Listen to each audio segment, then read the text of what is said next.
Hey guys, welcome back to my channel. I am here today to review a $60 concealer.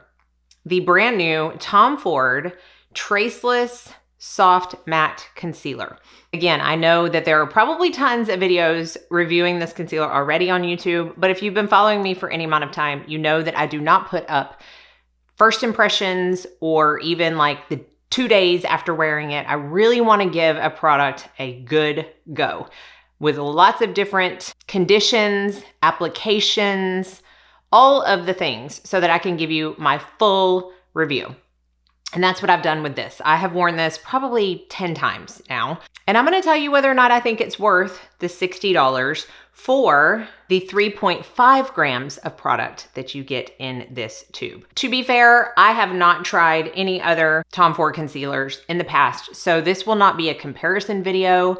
This is simply how does it work for someone who is 42 years old, so my under eyes are not what they used to be, and also someone who suffers from extreme darkness under the eyes. So again, I have said this is $60 for 3.5 grams, and it comes in 20 shades. When I first got it, it was only available at Nordstrom, but it is now available at Sephora as well, and maybe a couple of other places. I will link them all down in the description box. But this says it's a skincare infused stick formula designed to hydrate the skin while also providing buildable coverage. It has vitamin E, hyaluronic acid, and apparently has imperfection blurring makeup technology, along with hyaluronic acid for fast-acting up to 12-hour hydration and spherical powders to ensure silky smooth, seamless application for a comfortable, non-drying wear. So we're gonna put all of that to the test today. I'm going to switch over and do the demo, show you how I have found works best for me to apply it personally, and then I'm gonna come back at the very end to give you my final thoughts after a full day's wear. Okay, so for this demonstration, I'm gonna do something I don't normally do. I don't have any makeup on my face except my brows. I prime my lids, but everything else is makeup free. Now, when I use concealers, I always use a corrector because I have a lot of darkness under my eyes. It's genetic. A lot of things make it worse, but nothing really makes it better. But for the purpose of this video, and this demonstration, I am not gonna use a corrector. I want you to see how it works straight on my darkness. I'm gonna do close-ups. I'm gonna show you what it looks like directly applied. I'm gonna show you what it looks like right after I finish my makeup. And then I'm gonna show you what it looks like after a full day's wear. But you can see what I'm working with as far as darkness. Now, obviously darkness is usually always worse in the very inner corner, which mine definitely is.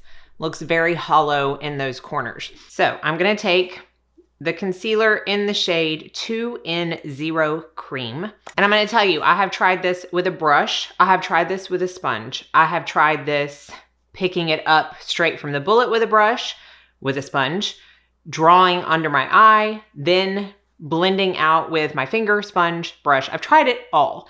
And my favorite way of applying is by far with just my finger, picking it up from the component itself. The warmth of the skin of your finger mixed with the warmth of the skin on your face, I feel like blends it in the best, and you don't have to bring any extra tools into the equation.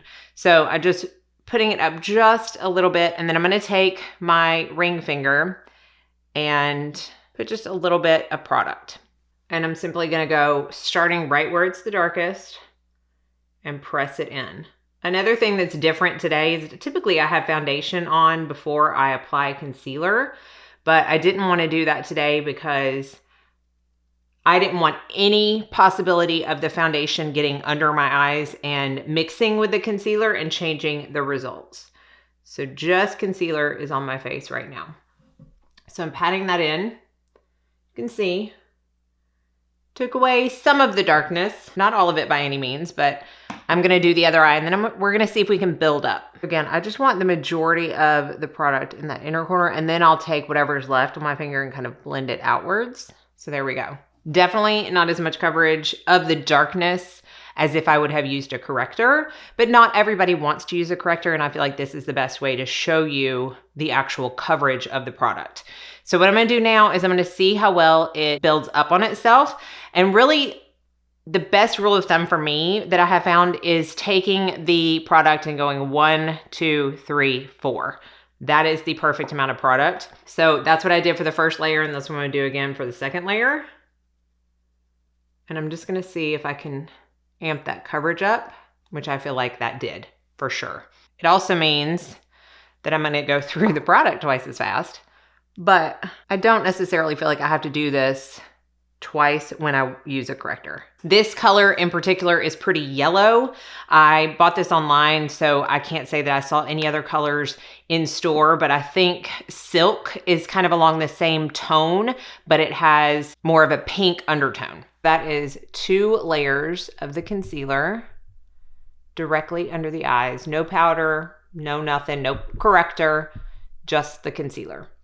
So I'm gonna finish up my makeup and we'll see if it looks lighter or darker once I apply powder, because sometimes it depends on the concealer as to how and what direction it goes, and I'll be right back. Okay, I finished up my makeup. I'm gonna do a close-up. I have to pull my microphone in, so if the audio is kind of weird, that's why. I hope you can see. I have some dryness under my eyes right now, and I have a little spot over here that some product kind of caked up a little bit. I don't know if it's gonna be able to show on camera, but this is how they look using my regular Ilia powder and just the concealer. I feel like I can see the darkness a little bit more now that everything else is on and I'm not concentrating so much on just covering my under eyes or just looking at the coverage of my under eyes. But we will see how it wears throughout the day, and I will be back probably in about 9 hours to show you how it has held up. All right, guys, I have had this on for 10 hours. Just got back. We went and had some dinner with some friends, and I had put this concealer to the test today. I feel like I have been extra expressive, talked a lot. My under eyes have been moving, so we are gonna see how this concealer held up. Now, I hope, this is so weird being this close to the camera, but I hope you're able to see that I have some vertical lines happening right on that inside corner. And then right out here, I don't know if you can see, I have this one line right here that's pretty deep and it's very accentuated. Like the product has kind of sunken into that. And overall, my under eyes look a little dry. So hopefully you're gonna be able to see that being this close up. My darkness is starting to show through. That's normal. Obviously, it's not showing through this much when I use a corrector, but I don't think it's anything to mark it on the con column. Like, cause this is just normal. My darkness peeks throughout the day. So let me give you my final thoughts on this real quick. I don't intend for this video to be super long, who knows, but this is a very expensive concealer. Now it's Tom Ford, right? I get it. It's a luxury brand with luxury pricing, but I do want to do a little comparison. If you are new to my channel, my absolute favorite of all time concealer is actually a foundation, and it is the Chantecaille Future Skin Gel Foundation. I've been using this as my concealer for going on 6 months now, 99% of the time. It is not as much coverage as the Tom Ford, but it also wears way better. I don't get the vertical lines. I don't get sinking into that one kind of deeper line that I have under my eye. It's very hydrating and it stays that way all throughout the day. Let me just kind of compare pricing. Now, yes, I know this is not marketed as a concealer. I'm fully aware, but because I wear it as a concealer, it's the one I compare every concealer to. Now, again, this has 3.5 grams of product and it's $60. That comes out to roughly $17 per gram of product. This is 30 grams, so it's the traditional 1 ounce for a foundation. It is more expensive at $89. However, because you're getting more product, it comes out to just under $3 per gram. And you are also able to use this as a foundation. I'm not saying you couldn't use this as a foundation, but it would go really quick. So that's kind of like a price per gram. And again, I know it's kind of comparing apples to oranges, but for me, it's apples to apples because I use the Chantecaille as concealer. But as far as my final thoughts on this one, it is not bad. The coverage, in my opinion, is actually really good, and it is way more hydrating than other stick concealers. Now, I know a lot of people have been comparing this to the Clé de Peau. It has been quite a long time since I have used the Clé de Peau, but I do know that this is more hydrating than that, at least on my under eyes. As far as a cream slash stick concealer, it wears decent. You know, I have regular liquid concealers that look like this at the end of the day. But because I have regular liquid concealers that look like this at the end of the day, and because I have a favorite concealer that wears even better consistently every single day, I can't say that I actually recommend this product unless you are just a Tom Ford fanatic and really love the idea of having a luxury compact stick concealer. If that's the case, by all means. But for me, this is not the end all be all. This was not something that knocked my socks off. It was actually better than I thought it was going to be. So I will give it that. I kind of went into it thinking, oh, it's a stick cream concealer. It's going to look dry and cakey and not have any moisture to it and just wear absolutely horribly throughout the day. And that's not necessarily the case. In fact, today I feel like is the worst that it has looked of all the days that I have worn it. And obviously I do prefer this over a corrector for my under eyes. And I didn't have any issues with layering it on top of a corrector. I think you could see in the demo where I built it upon itself. It is really a buildable concealer. It does build upon itself nicely without getting too heavy or too cakey. And that can't be said for all concealers by any means.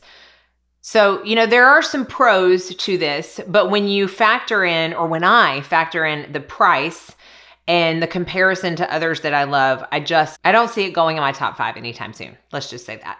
There's some good things about it. There's some not good things about it.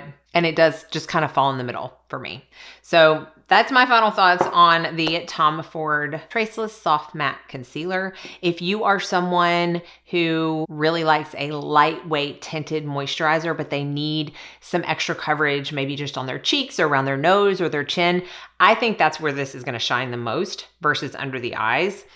And it's going to be very easy to apply and blend out. And if you're not a powder person, it's going to be very convenient to travel with, stick in your purse, and touch up throughout the day. So hopefully this was helpful. I will have everything that I've talked about down in the description box below. Let me know if you have any questions. Be sure and like and subscribe before you leave so you don't miss out on any future videos. And I hope you all go out and have a very blessed day.